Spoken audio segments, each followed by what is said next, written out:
अनुग्रह और शांति। भाइयों, मैं मुझे चैनल की सदस्यता लेने और घंटी को सक्रिय करके भगवान के वचन का प्रसार करने में मदद करने के लिए कहता हूँ। और यदि आप मुझे आशीर्वाद देना चाहते हैं तो मैं आपको मेरे लिए प्रार्थना करने के लिए कहता हूँ, क्योंकि हमारी प्रार्थना बहुत शक्तिशाली है। उद्धार हमारे जीवन में परमेश्वर के काम का एक बहुत ही महत्वपूर्ण हिस्सा है। मसीह हमें अनंत फटकार, पाप और शैतान के प्रभाव से मुक्त करता है, और यह केवल उसमें है कि हमें सच्ची स्वतंत्रता मिलती है। उन्होंने कहा,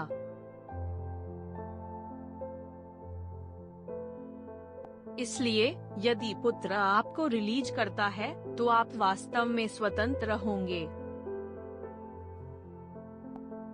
बाइबल मुक्ति के प्रकार के बारे में बहुत कुछ बोलती है, और उनमें से सबसे महत्वपूर्ण निश्चित रूप से आध्यात्मिक है, क्योंकि इसके बिना वास्तव में खुश होना असंभव है। जैसे कि एक व्यक्ति को दंडित किया जा सकता है और दूसरे द्वारा गुलाम बना सकता है, वह भी पाप से गुलाम बना सकता है, और फलस्वरूप शैतान की ताकतों द्वारा, और हम नहीं करते इस जेल से खुद को मुक्त करने में कामयाब रहे। हमें किसी की तुलना में मजबूत की आवश्यकता है, यानी हमें यीशु की आवश्यकता है। बाइबल का कहना है कि भगवान का बेटा शैतान के कार्यों को नष्ट करने के लिए इस पृथ्वी पर आया था, इसलिए हमें उसे अपना जीवन देने की आवश्यकता है, और हमारे फैसले पर वापस नहीं जाना चाहिए। फिर यदि आप एक विजयी जीवन चाहते हैं और होना चाहते हैं पूरी तरह से मुक्त, तब से अपने जीवन में है कि 5 कदम ले।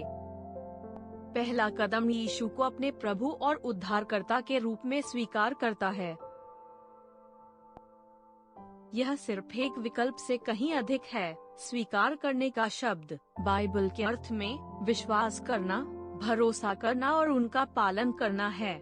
बहुत से लोग कहते हैं कि उन्होंने यीशु को स्वीकार किया है, लेकिन कभी भी अपने विश्वास को पूरी तरह से नहीं रखा है। वे दावा करते हैं कि उनके दिल में यीशु है, लेकिन एक ही समय में वे गर्व, गपशप, झूठे, दुख, ईर्ष्या, मूर्ति पूजा पकड़ और लगता है कि उन्हें अपने जीवन को बदलने की जरूरत नहीं है। सच्चाई यह है कि कोई रास्ता नहीं है यीशु को अपने उद्धारकर्ता के रूप में प्राप्त करें, यदि पहले आप यह नहीं समझते कि आप पापी हैं और आपको उसकी दया की आवश्यकता है। तो बाइबल कहती है कि यीशु के सच्चे अनुयायी उस समय में प्रकाश और अंधेरे के साथ रहने वाली दीवार पर खड़े नहीं हो सकते। मैं देखता हूँ कि यह लिखा है,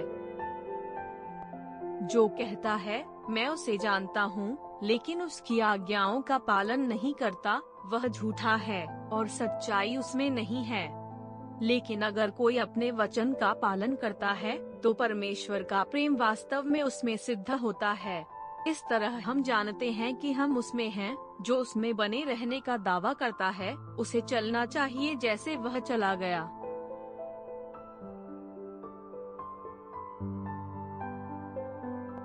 यीशु को स्वीकार करने का मतलब है अतीत की मूर्तियों को छोड़ना, पाप पर हमारी पीठ बदलना और उसके शब्द का पालन करना। इसका मतलब है कि खुद को नकार करना, दिन के बाद अपने क्रॉस दिन लेना और अंत तक उसका पालन करना। उसकी शक्ति में भरोसा करना है, यहाँ तक कि सबसे खराब तूफान जो हमारे रास्ते में उत्पन्न होते हैं, और निश्चित रूप से आराम करें कि उसके पास हमेशा हमारे लिए सबसे अच्छा। अगर हम खुले दिल से ऐसा करते हैं तो हम अपने आध्यात्मिक मुक्ति की ओर पहला कदम उठाएंगे।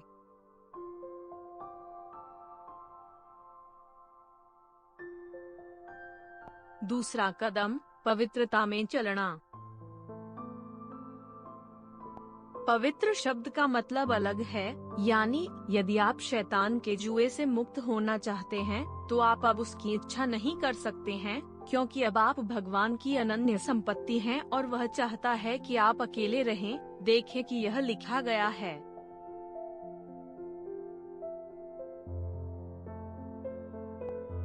अविश्वासियों के साथ आसमान जुए में अपने आप को मत डालो, क्योंकि न्याय और दुष्टता आम में क्या है, या अंधेरे के साथ प्रकाश क्या हो सकता है। मसीह और शैतान के बीच क्या सद्भाव, अविश्वासी और अविश्वासी के बीच क्या आम है, ईश्वर के मंदिर और मूर्तियों के बीच क्या समझौता है, क्योंकि हम जीवते परमेश्वर का पवित्र स्यान हैं। जैसा परमेश्वर ने कहा, मैं उनके संग रहूंगा और उनके बीच चलूंगा, मैं उनका परमेश्वर ठहरूंगा और वे मेरी प्रजा ठहरेंगे। यहोवा की यह वाणी है, इसलिए उनमें से निकलकर अलग हो जाओ, अशुद्ध वस्तुओं को ना छुआ, और मैं तुम्हें ग्रहण करूंगा, और मैं तुम्हारे लिथे पिता ठहरूंगा, और तुम मेरे संतान और मेरे संतान ठहरेंगे। सर्वशक्तिमान यहोवा की यही वाणी है।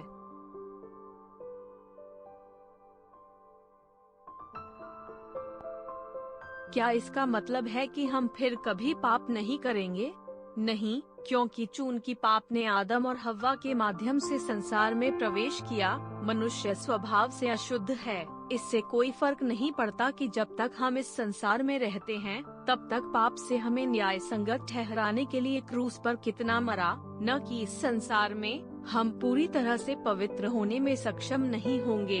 यह केवल अनंत काल में होगा। फिर पवित्रता का अर्थ है पाप से नफरत करना, इसे अपने जीवन में पहचानना और लड़ना, ताकि वह आपके दिल पर हावी न हो, क्योंकि यदि ऐसा होता है तो शैतान आपको नियंत्रित करेगा और आपको निर्णय लेने के लिए प्रेरित करेगा जो भगवान की इच्छा के खिलाफ जाते हैं, और इससे आपको आध्यात्मिक मृत्यु हो जाएगी। लेकिन यदि हर दिन आप प्रार्थना करते हैं और देखते हैं और जीवन की तलाश करते हैं पवित्रता की, आप उस स्वतंत्रता का अनुभव करना शुरू कर देंगे जो भगवान ने आपके लिए योजना बनाई है। इसलिए मैं आपसे पूछना चाहता हूँ, जो आज आपके दिल पर शासन करता है, मसीह या पाप? यदि आप मुक्त होना चाहते हैं तो अपनी गलतियों के लिए क्षमा मांगें और पाप को फिर से गुलाम न होने दें।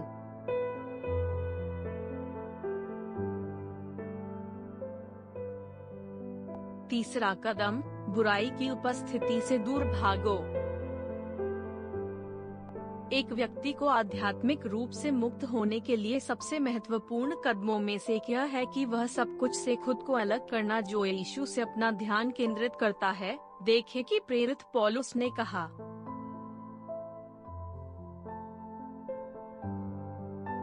हर प्रकार की बुराई से दूर चले जाओ, शांति का परमेश्वर आपको पूर्ण रूप से पवित्र करे।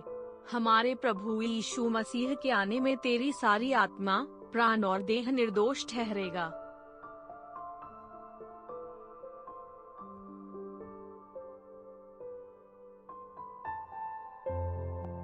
इसका मतलब यह नहीं है कि हमें बिटोलेटेड, उबाऊ, वैधानिक विश्वासियों बनना चाहिए, जैसे वे यीशु के समय के फरीसी थे, जिन्होंने सोचा था कि वे दूसरों से बेहतर थे, सिर्फ इसलिए कि वे शास्त्रों को जानते थे और कुछ दृष्टिकोण थे। आप इस दुनिया में रह सकते हैं, लोगों के साथ रह सकते हैं और अच्छी चीजों का आनंद भी ले सकते हैं इस पृथ्वी की, लेकिन आपको हमेशा याद रखना चाहिए कि बुराई हर जगह है, यहाँ तक कि आपके दिल में, और आपको हर चीज से दूर जाना चाहिए जो आपको प्रभु से दूर ले जाता है। यीशु ने खुद अपने चेलों के लिए प्रार्थना की,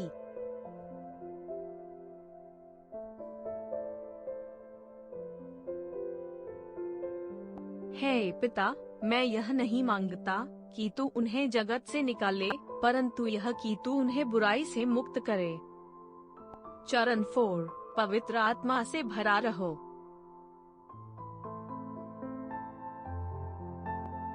यह हमारी मुक्ति के लिए एक और महत्वपूर्ण कदम है, और ऐसा होने के लिए आपको पहले गर्व, आत्मनिर्भरता, असंतोष, क्रोध से खुद को खाली करना होगा, और जो कुछ भी आपको भगवान से दूर ले जाता है, खाली शब्द का मतलब है खाली करने के लिए, यानी हमें अपने दिल को खाली करने के लिए जगह देने के लिए खाली करना होगा भगवान की पवित्र आत्मा। लेकिन अगर हम आत्म इच्छा, घमंड, बड़बड़ाना से भरे हुए हैं, तो पवित्र आत्मा के पास हमारे जीवन में कार्य करने की कोई जगह नहीं होगी।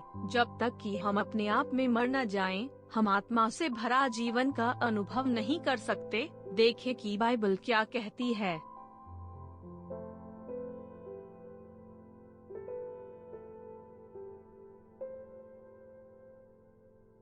मांस चाहता है कि आत्मा के विपरीत क्या है, और आत्मा मांस के विपरीत क्या है। वे एक दूसरे के साथ संघर्ष में हैं, ताकि आप जो चाहे वह न करें।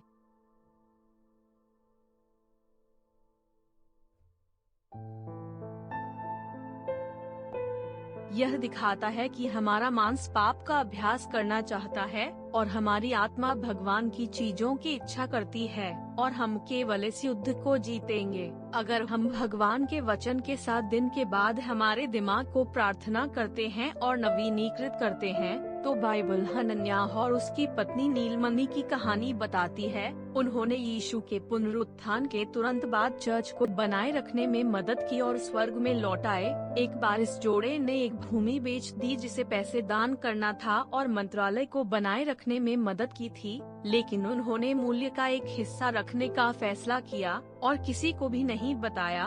भगवान ने फिर प्रेरित पीटर को यह झूठ का खुलासा किया जिसने हनीस का सामना किया।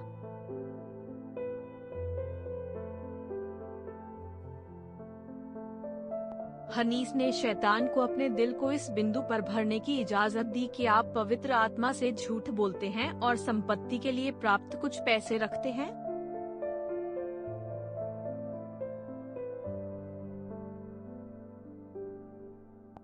इससे पता चलता है कि हनन्याह का मन परमेश्वर की उपस्थिति से भरा नहीं था, क्योंकि वह स्वयं से भरा था। इसलिए शैतान ने प्रवेश किया और उसे झूठ बोला, और इस पाप की कीमत उसके और उसकी पत्नी नीलमणि की मृत्यु हुई। और इसी प्रकार शैतान बहुत से लोगों के जीवन में प्रवेश कर चुका है जिन्होंने प्रभु के मार्ग को त्याग दिया है, और के बाद ही वे एहसास कितना यह करने के लिए इस चुनाव बनाने की लागत।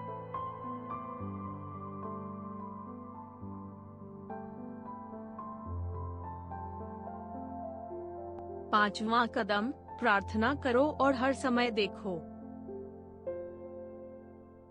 यह मुश्किल लग सकता है, लेकिन यह कदम उठाना बहुत महत्वपूर्ण है ताकि आपकी आध्यात्मिक मुक्ति पूरी हो जाए। यीशु ने कहा, देखते हैं और प्रार्थना करते हैं कि वे प्रलोभन में नहीं पड़ सकते हैं। आत्मा तैयार है, लेकिन मांस कमजोर है।